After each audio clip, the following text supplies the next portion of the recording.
Yo, what's up? What's going on? What's good, everybody? I wanted to post this here as we were reacting to what happened in Japan. You had Seiya Susumi there against Daigo Higa in a rematch. You had, Tenshin Nasukawa there against Jason Maloney. And you had Junto Nakatani there against David Cuellar there as the three main fights. Now, wanted to go over what happened there. Seiya Susumi versus Daigo Higa in a rematch there, but this time you had the WBA bantamweight title there on the line, and that one was a good battle between the two.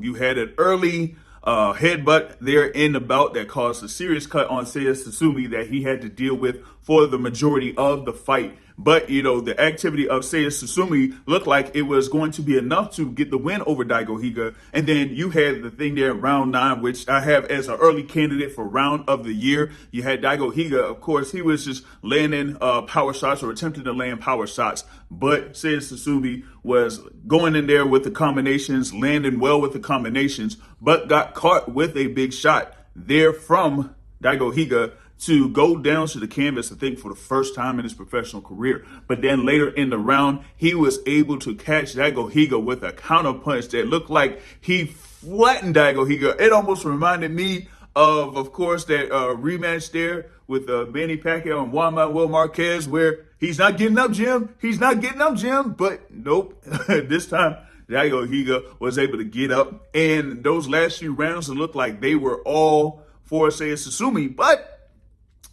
the judges felt like neither fighter won. So Susumi does keep his belt, but it's still a draw. I felt it's interesting that Susumi said that he wouldn't visit or revisit another fight with Daigo Higa, that he would be more interested in a unification. And speaking of that, you do have, as I mentioned before, Junto Nakatani going up against David Cuellar, defending his WBC belt. And, well, it was, short for him, as he was able to get the knockout victory there over Cuellar. Was able to score a knockdown, and then after that just press on to the young fighter and got another quick knockdown where, David Cuellar just didn't want to get up. So you do have their Junto Nakatani as the winner, and they're defending his WBC title. Now, you also had there in the same division, you had Tenshin Nasukawa there against Jason Maloney, right? Now, the thing about it is, right, that you had the thing there with Jason Maloney, of course, being a well-known fighter there within that particular division. Did have a bout where he lost by decision in the previous bout there. He wasn't able to get it done in that one. But now, who would have thought that the experience of Jason Maloney would have been something here for Tenshin Nasukawa. But listen, Nasukawa, man, I know it was, it's like 6 pro fight or something? Like, goodness, he looked like he was in there for 25 or 30 pro fights in the boxing game. Of course, he had the undefeated record there as a kickboxer and whatnot. And now, getting into this thing here where he's quickly shot up the rankings there for the sanctioning bodies. And he was able to get a unanimous decision victory here over Jason Maloney. 2 scores of 97-93, 1 score of 98-92.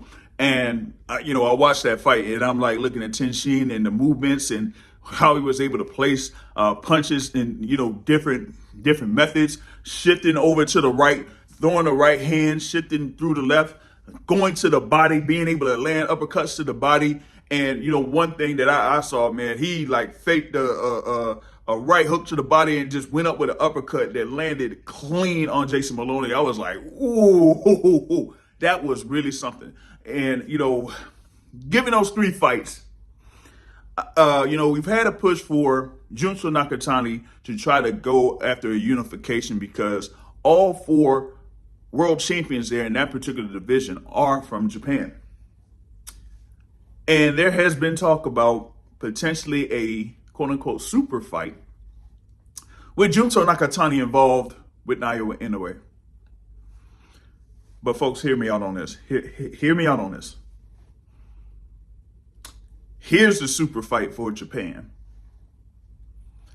Naoya Inoue in the super bantamweight division against Tenshin Nasukawa. Yeah. Listen, that's the bout. That's the bout right there that would break the internet in Japan or something like that. That would be a crazy event out there in Japan. You can have it at the Tokyo Dome. They could build something bigger than the Tokyo Dome. It'll quickly sell out. Everybody in Japan will be in front of the TVs if they ain't even able to make it out there to a Tokyo Dome or whatever it is. That is the fight out there in Japan. Yeah, I know we're talking about this thing about maybe you can have Naoya Inoue versus Junto Nakatani. But listen, you got the following that that Tenshin has. Goodness gracious. And then you have it with probably the greatest fighter in Japanese history, top 3 pound for pound fighter in Naoya Inoue. And you put those two in the ring. My goodness.